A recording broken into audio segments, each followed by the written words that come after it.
Hello everyone. Junior CRA aspirants have always wanted more information about the program and what it has to offer them during the program and the prospects after it. And what better way for them to learn all that they can from someone's personal experiences with the program. We have with us today one of our alumni, Chirag Sapra, who's been involved with the program for quite some time now. Hey Chirag, it's great to have you here and thanks for taking the time out to talk to us. Hi, Rona. Thank you so much. So I know you're hard pressed for time, so let's just keep this as brief as possible. And let me just first give a brief background of Chirag. Chirag is an alumnus of BITS Pilani, having passed out in 2014. He's been involved with the program in some capacity or the other since 2011. He's currently based out of Mumbai, working with Avendus Capital as an investment banking analyst. And he's one of our most successful alumni. He's already made his mark in the area of interest. And he also stands an authority in the global arena as well, with a phenomenal performance at the Credit Suisse Gold Valuation Challenge in 2012. So, Chirag, to begin with, what are you currently doing, and what does your work with Avendus Capital entail? Yeah, okay, Rona, thank you for that kind introduction. So I'm presently working with Avendus Capital as an investment banking analyst with the financial advisory practice. So what I basically do is we advise companies on mergers, acquisitions, and private equity syndication majorly. So basically, if a company has to buy some other company, acquire it, or a company wants to sell itself, or if a private equity investor is interested in some company, or if a company wants to sell its stake and wants some investment, so basically they hire us as their investment bankers, and we help them and advise them. Okay. Okay. So as I mentioned before, you've been part of ERA since 2011. You've taken up various roles. So how did this journey with ERA benefit you in making a career in finance? And what are the things that you think have changed since you decided to be a part of this program? Okay, so like I still remember the first time when I was in like college and I heard about equity research initiative. I applied for the course, but my application was rejected.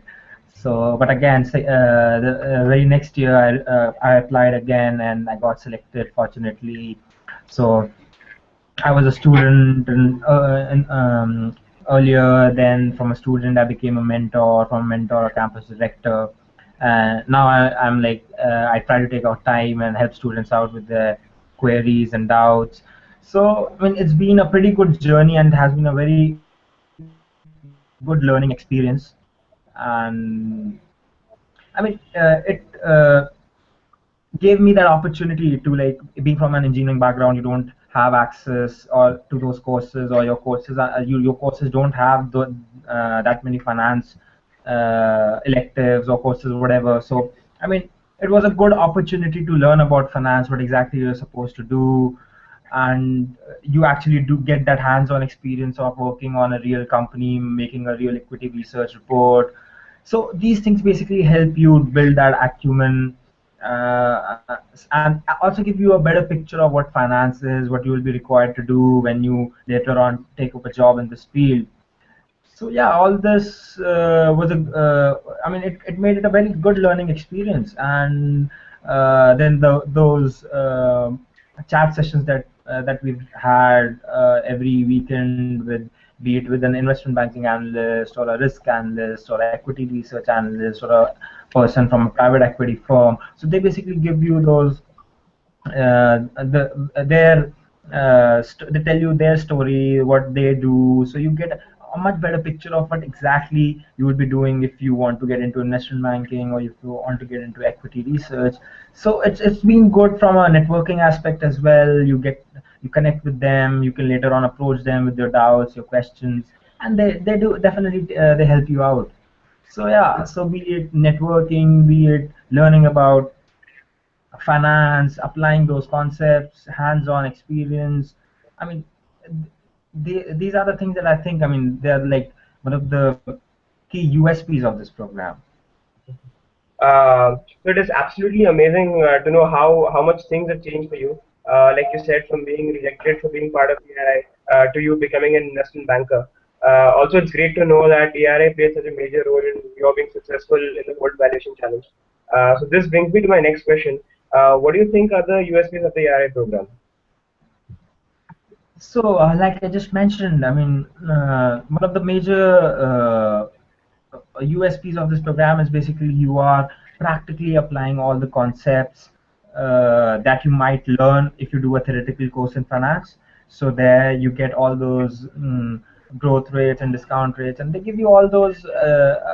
I mean, the assumptions are already given. You don't have to assume them. You have to calculate the you have to apply those formulae and then come out with the answer, come out with the stock price, come out with the intrinsic value. But what you do in ERI is you actually dig down through the annual reports of a company. You look for data online. You take that call of what growth rate should be there, what discount rate should be there. You analyze a company, do fundamental analysis, ratio analysis. You value a company, you come out with a real equity research report of your own. So it's basically it's a good mix of both theoretical as well as practical knowledge that this course aims at. So that is one of the biggest USPs that I feel is there of the ERI course. And then you have those mentors that are allotted to you. They're like if you ever have any doubt, any question, you can just approach them. They'll help you out. So I mean, mentor is like you it's like a really important thing. I mean, you when you try to venture into something that is new to you, you don't have any idea about, having a mentor actually saves a lot of time. So that's, I believe, that's another USP of this course. And yeah, I mean, again, as I mentioned, those chat sessions that we had, that ERI conducts with various professionals globally, so you get a good real picture of what exactly things are happening inside. I mean, from outside it might appear so glamorous, or you everybody would want to be something, but what exactly, what a normal day, what does he do normally on a normal day, what is his routine, what is he supposed to do as an investment banking analyst or a private equity analyst. You get those real insights from those people. So from a knowledge perspective and as well as from a networking perspective, chat sessions are like very good. It's a very good idea, I believe. And I mean, it has been very nicely incorporated in this program. And then again, when you work on an equity research report, you are supposed to use your modeling skills. You are supposed to make those presentations, make a nice report. So you kind of develop those presentation skills, modeling skills later on when you sit for interviews. You'll be asked how good your modeling skills are, how good are you with Excel, how good your writing skills are, report writing skills or presentation skills, depending on for what job, what role you are going to interview for. So I mean, again, you can at least you have something to say, right? That you worked on this report, equity research report, and then your interview might take a new turn from there. They might ask you more about it, and if you've done it sincerely, and you've done some good work. You can leave a really good impression. Then yeah, and finally, what I feel is, I mean, it is basically giving you a good overview of what you will be required to do broadly. So you get a nice idea, like if this what I want to do. So is making Excel models is what I want to do as a professional. Is making making presentations, doing some fundamental industry research, and then putting it in a very nice presentation. This is what I want to do later on when I do a job. So you get a hands-on experience of what you will be required to do if you are looking for a career in this domain, in this field. So yeah, it is a good platform that tells you, that gives you a nice idea of what finance is and what you'll be supposed to do if you are looking for a career in this field. Right. So Chirag, as a mentee, how much time do you devote each week on ERI? Now again, that's a very subjective thing. Depends on how your mentees are, and as in obviously, sorry, how your I mean, how good you are and how much time you have. But I mean, it an average guy. I mean, it shouldn't be more than 5 hours a week, 4 to 5 hours a week. That's it. All right, so you've mentioned lots of positive things about the AI program, be it learning valuation skills, presentation skills, modeling skills, networking, chat sessions, and whatnot. So let's just wrap it up here. What would your advice be to the numerous CRA aspirants who are all so eager to make it big in the field of finance? Okay, so I mean, like I mentioned, like your financial modeling skills and your presentation skills or report writing skills, depending on whether you want to get into investment banking or equity research. I mean, these are like the two major skill sets that the interviewer on the other side of the table is looking for in you if you're sitting for an interview. So, I mean, you have to be really strong in these areas. If you, I mean, I'm talking about a starting role, like an analyst role.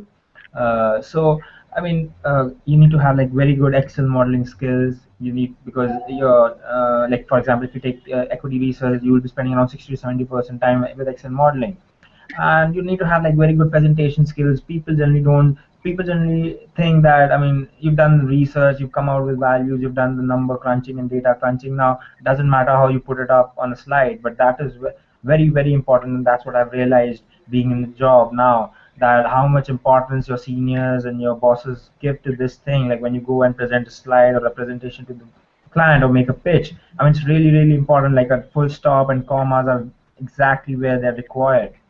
So good presentation skills, modeling skills, having a clarity of, because you're passionate about finance, this is where you want to be. So you need to have like a clarity about things, about concepts. So it shouldn't be like you don't understand something, so you leave it. I mean, dig down, Google up, read articles about it, and try to clear your concepts as much as you can.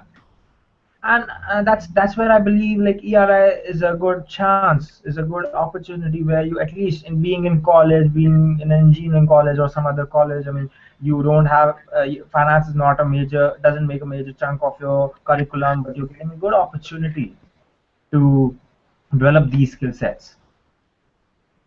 All right. So I'm sure working on the things you just mentioned would be the first and the correct step to take for all the finance enthusiasts. And this was really great talking to Chirag. It's truly motivating to see you make your way to success from your time as a novice participant of the program and now an investment banking professional. And you're a true source of inspiration to all those out there who aspire for a career in the financial industry. And thank you so much once again for taking the time out of your busy schedule and sharing your experience with us. Thank you so much, Ronak, for those good words. It's my pleasure, and I mean, anytime if I can be of any help, and I mean, I'm totally up for it. And although it's like the schedule is really busy, but I still find this as, I mean, even now helping out students with their problems is like the biggest learning experience for me. So uh, I'm happy to help anytime. Sure, sure. Thank you so much, Chirag. Thank you.